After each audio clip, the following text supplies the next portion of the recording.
Countdown for blastoff. X -5, -4, -3, -2, X -1. Fire!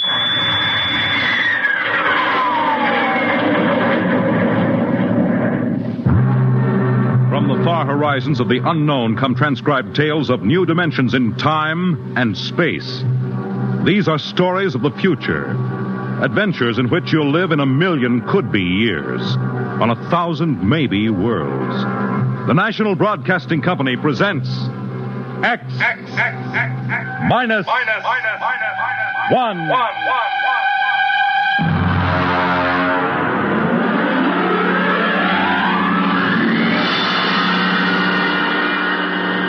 Tonight's story, Mars is Heaven.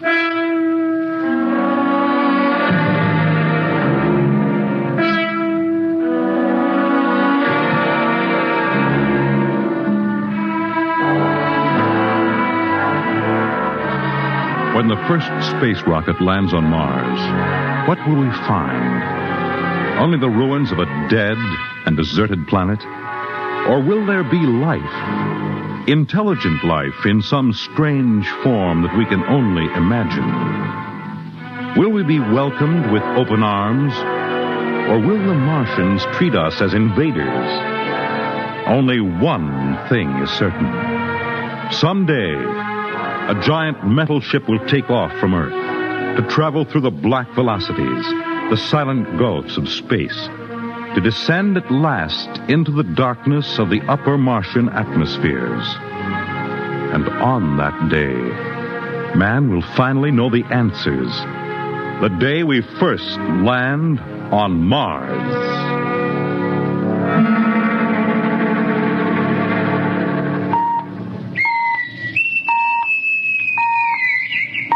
Now hear this. Approaching critical deceleration. Fasten gravity suits. Stand by to land. There it is. We've intersected the course vector, sir. All right, Mr. Lustig. Over to manual control. Aye, sir. Masters, sound general quarters. Aye, sir. Mr. Lustig, what do you make of the terrain? There seems to be a heavy ground, Miss Captain. We won't be able to use the infrared lights. And we'll have to come in on radar. Isn't that a little risky, sir? Landing in the dark? I'd rather run the danger of a blind landing, Lieutenant, than come in without the cover of darkness. Remember, we don't know what kind of reception is waiting for us down there. Airspeed 500. Altitude now 4,000. Bridge to engine room. Stand by for deceleration. Fire forward tubes 1 and 3.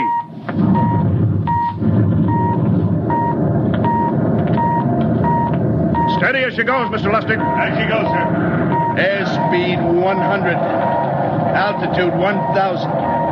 Radar indicates a level stretch dead ahead, sir. Skids down. Skids check. Altitude 500. 4. 350. 3. Up a point now. All right. Let's set her down.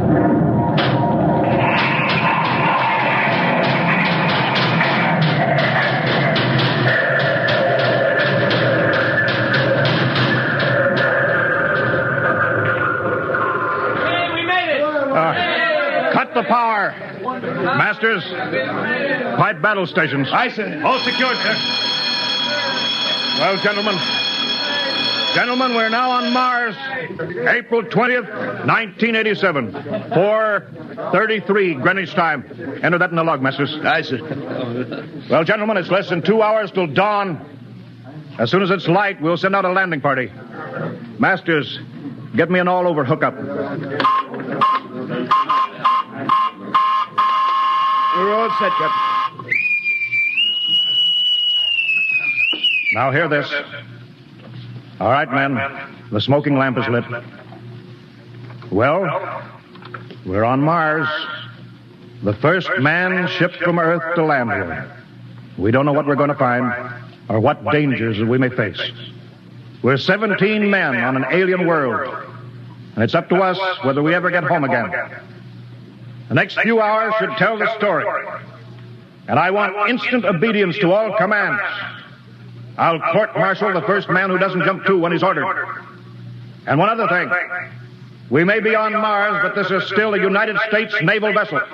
Officers will conduct a personal and weapons inspection in 1 hour. That's all. An inspection, Captain? Now? Mr. Lustig, we've got an hour and a half to sweat out before we find out what's outside that airlock. I'd rather have a man worried about his stripes than about what's waiting outside on Mars.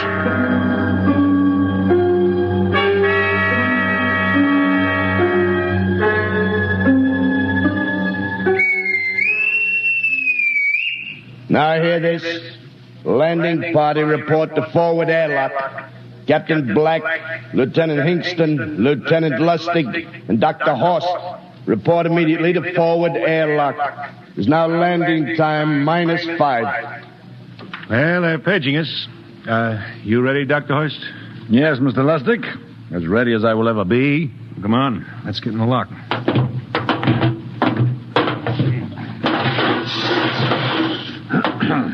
Hingston, Lustig, and Horst reporting in the airlock. Very well, sir. The captain will join you. 4 minutes to go. At least the captain would get here. What difference does it make? I just want to get it over with, that's all. Anybody got a cigarette? Yeah, I think you're smoking too much, Lieutenant Lustig. Are you nervous? Lay off, will you, Horst? Wondering what's hidden outside underneath that ground mist? I've been giving it some thought.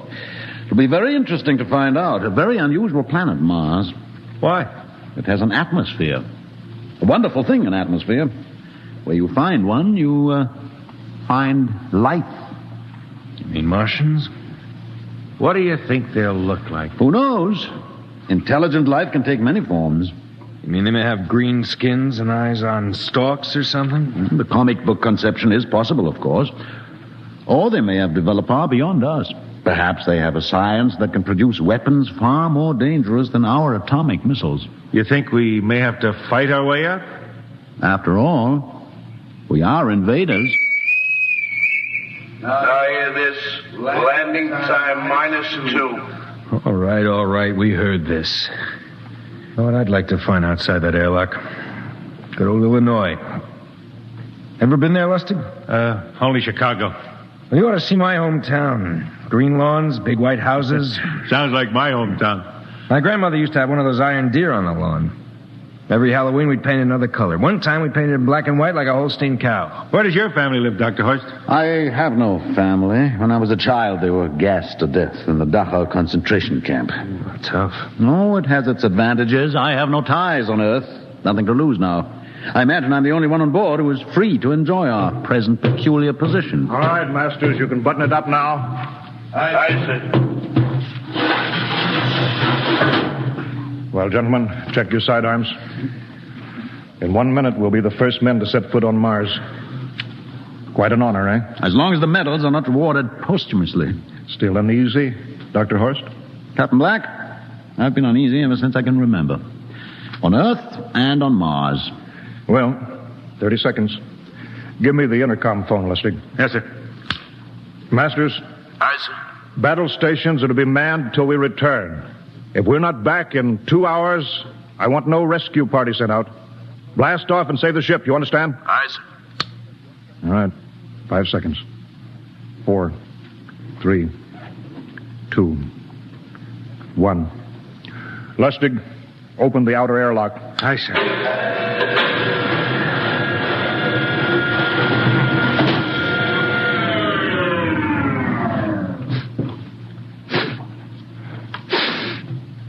It's fresh air. Let's go. All right, now, take it easy. It's too dark to move fast. Quiet, isn't it? Not even a wind. Can't see anything from this ground this time. We don't know what's out here. All right, come on. What the quiet? Captain, I could swear that sounds like a rooster. I don't hear it anymore. Very homely but unlikely sound. A rooster crowing on Mars? Hingston. Aye, sir. Set that machine gun 25 yards to the flank. We'll stay here till the ground mist lifts. Aye, sir. What do you make of the ground, Horse? Grass. Plain grass. You can see some large foliage there where the mist's thinned down. What the? Hingston, hold your fire, you fool! I hit it, Captain. What? Some kind of wild animal. I hit it. I could see the tracers, but it's still standing. Come on, Horst. Doctor, where are you? Up ahead, admiring the wild animal. Careful, Horst.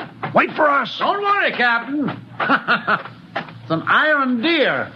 A lawn ornament. Well, that's impossible. It's hollow. Interesting, isn't it? A whitewashed Victorian iron deer sitting on a lawn in the middle of Mars. I don't understand. Look around. The mist's lifting. Hey, Captain, look there. It's a house, a regular old-fashioned house. But, sir, on Mars. Good Lord. I haven't seen carved scrolls and gingerbread like that in years. Look at that porch swing. The geraniums. There. I told you it was a rooster, Captain. Give me the glasses, Lustig. I want to take a look through that front window. Well, there's an upright piano. Some sheet music on it. Lustig, it's beautiful Ohio. Oh, it can't be, sir. Horst, do you think that civilization of two planets could be identical? I don't know. That specific variety of geraniums is only 50 years old on Earth. Is it logical that they should develop in Mars? How about that porch swing and the piano and beautiful Ohio? Why, it's impossible. Captain Black, this looks like the town I was born in. Well, it looks like my hometown, too. I thought of something, sir. It's the only solution. Maybe we're not the first ship to reach Mars from Earth. Don't be ridiculous, Lustig. Oh, how else can you explain it? Suppose some scientists got together. They invented some spaceship and planted a colony here. That's the only answer. That's impossible, Lustig. Been space travel, it couldn't be secret. Do you have any idea what ships cost, what industrial power is needed? No, there's got to be some logical reason. I think perhaps we might find out, Captain. A light just went on in that house. Kingston, cover that door with the machine gun. Aye, sir. All right, come on, Horst. We're going to ring that doorbell. There's got to be a scientific answer to all this.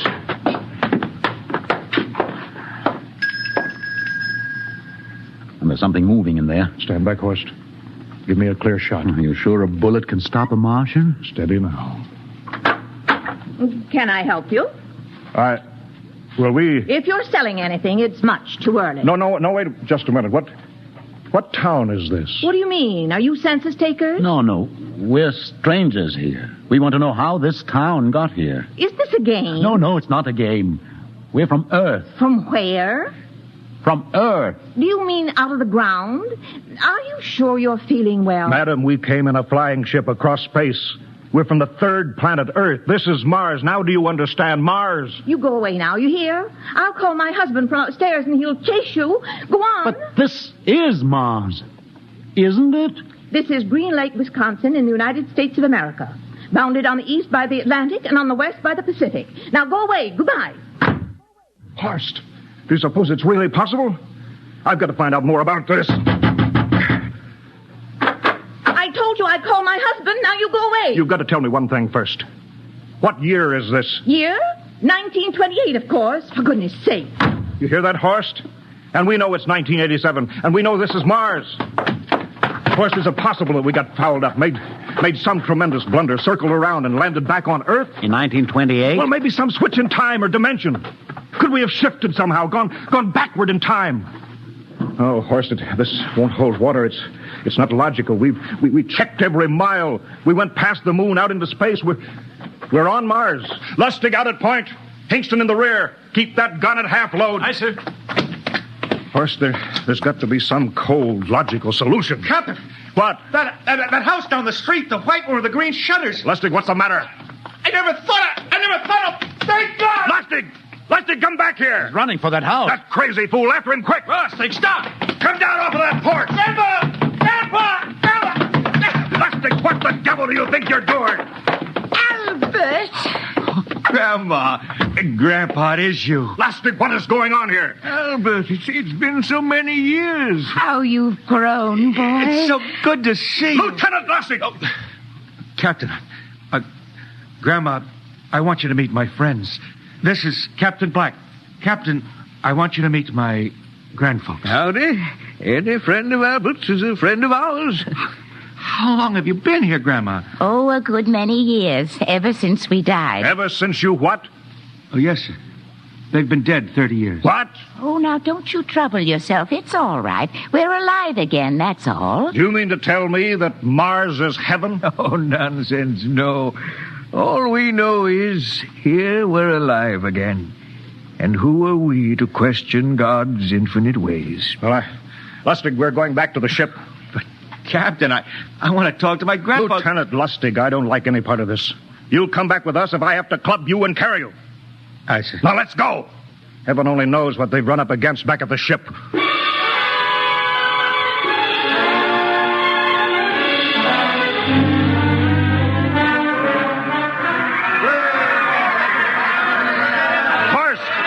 That crowd around the ship. Looks like we're being welcomed with a celebration, Captain. Celebration? They've abandoned ship. Every port is open. No guard set. You masters! Hiya, Captain.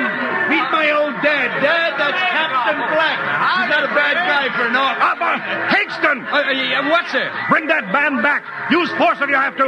Excuse me, sir. There's my Uncle George. Higston! I'll be right back, Captain. Uncle George. What the devil is going on here? Understand, sir? They've all found friends and relatives. They're all here. You're right, Captain. I've found it. The whole crew's out in the crowd. But I gave orders. Definite orders. You don't understand, Captain. I understand mutiny. I don't care how many relatives show up. I'll have discipline. Johnny! What? Johnny, you old son of a gun! It's you. Edward. Yes. It can't be. Oh, of course it is.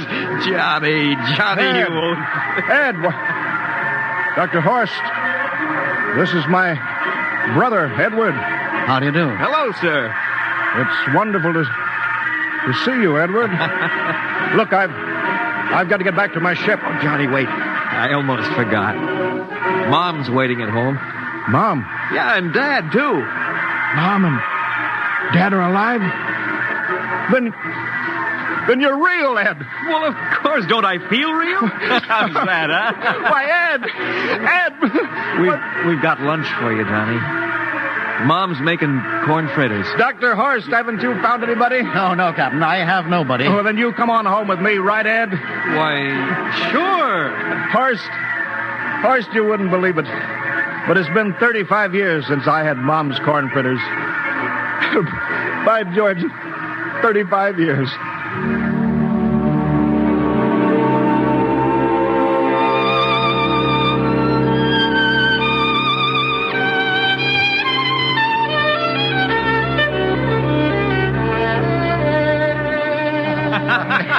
And there's plenty more in the kitchen, so don't hold back, Johnny.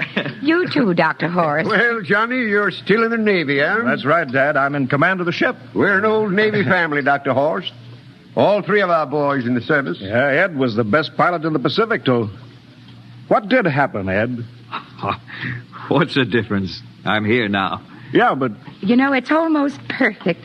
All we're missing is your brother, Will. Then the whole family could be together. Well, it won't be long, Mom. Will's in charge of the XR-54. Next rocket coming out to Mars. Oh. Well, little Will. When does he leave, Johnny? Well, the takeoff's scheduled for September, but it depends on what we report. Oh, yeah. There's no question about that now, huh? No. Christmas together again. That'll be something. Sure will, yes, sirree. Well, this calls for a celebration. How about a little of the old dandelion wine, eh, Johnny? Now, Father, don't you go giving Johnny too much wine. He's a big boy now, Mother. Well, sir, isn't everything just fine? Just fine.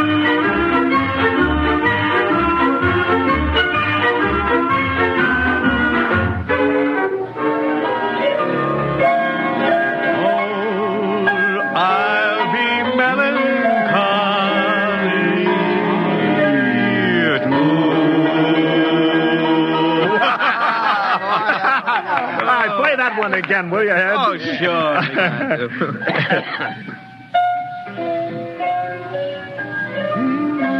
Well, Dr. Horst, what are you doing sitting over here alone? What do you think of my little family? Very nice. You know, I can't understand why you didn't find any folks here, Dr. Horst.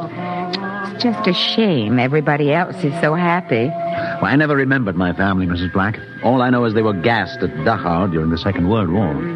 When I was liberated, I was in delirium 3 months. I cannot remember anything before then. A psychiatric phenomena. Well, that's terrible. Isn't there anything anybody can do? I don't want to remember. I have not had a pleasant life. I prefer to be free of emotional entanglements. They interfere with a scientific approach. Oh, I'm sorry, Dr. Horst.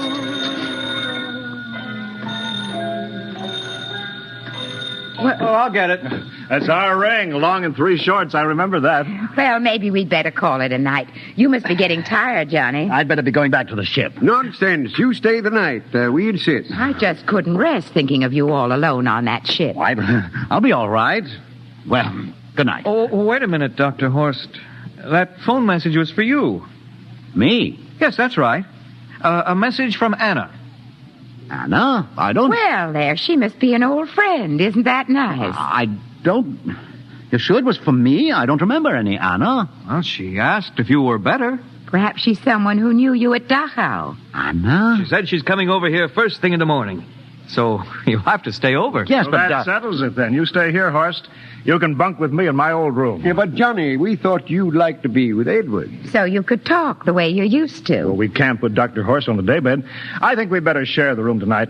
Be plenty of time for talking, Ed. Yes, I guess so. I suppose I better drop back to the ship. You know, Ed, security check. What? Why do you have to do that here? I don't know, Mom. There's no good reason, I guess. Well, suppose we skip it tonight, eh? Well, good night, everybody. Oh, it's good to have you home, Johnny. It's good to be home, Mom.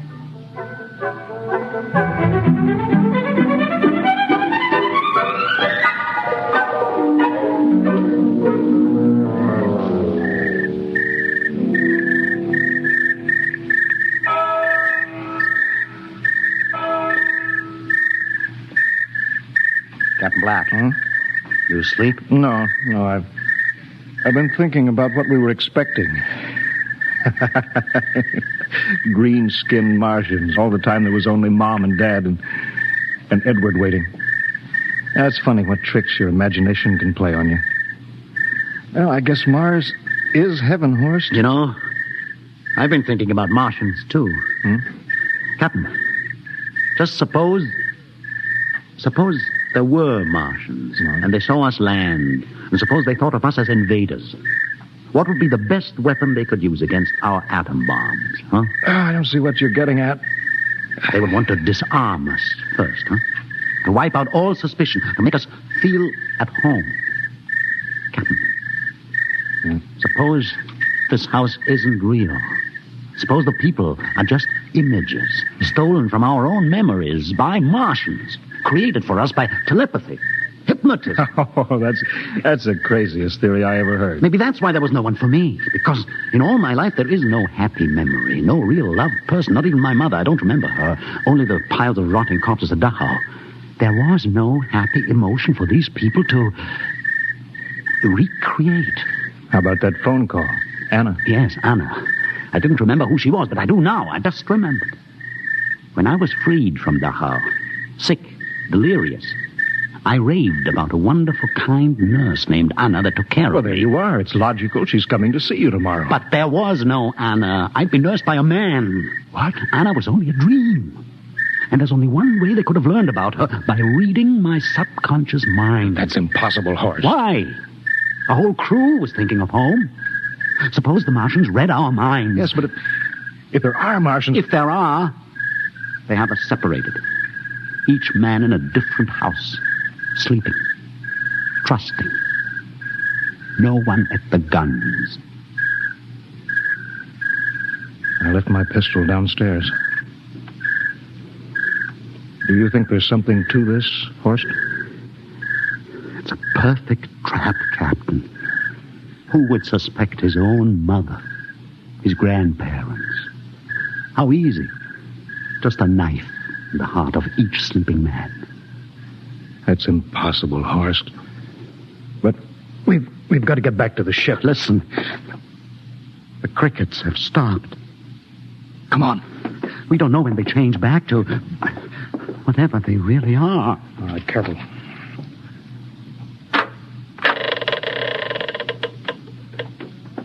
Where are you going, John? Ed, we wanted to drink of water. That's all, Ed. You're not thirsty, John. You don't want a drink. Look out! You don't want to. His face! It's changing! He's a Martian! Run, horse! Run! You can't get away, John. This way, horse! Horse, where are you?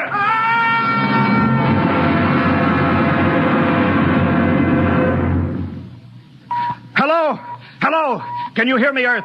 This is Captain John Black, the XR-53 calling from Mars. I've locked myself in the ship, but they've crippled it. I can't take off or fire the guns, and they're coming for me now, the Martians. I'm all alone here. All the rest are dead. Hingston, Lustig, Dr. Horst. Poor Horst, he didn't even reach the door. Listen. They're trying to break through the hull. Edward and Mom and Dad and all the folks, but they're changing now. They're melting and changing back into... They're Martians. Can you understand? Martians, not men. They made us think that Mars was heaven and we fell into the trap. Can you hear me, Earth? You've got to stop the next rocket.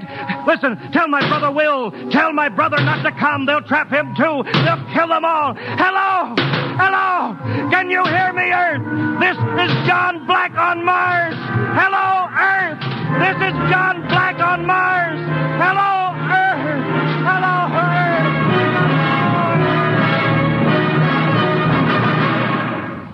Tonight, X-1 has brought you the science fiction classic, Mars is Heaven, written by Ray Bradbury and adapted for radio by Ernest Kenoy. Featured in the cast were Wendell Holmes as Captain Black and Peter Capell as Dr. Horst, with Bill Zuckert as Masters, Bill Lipton as Hingston, Margaret Berlin as the old lady, Bill Griffiths as Edward, Ken Williams as Lustig, Ethel Everett as Mom, and Edwin Jerome as Dad. Your announcer, Fred Collins. X-1 was directed by Fred Way and is a transcribed NBC Radio Network production.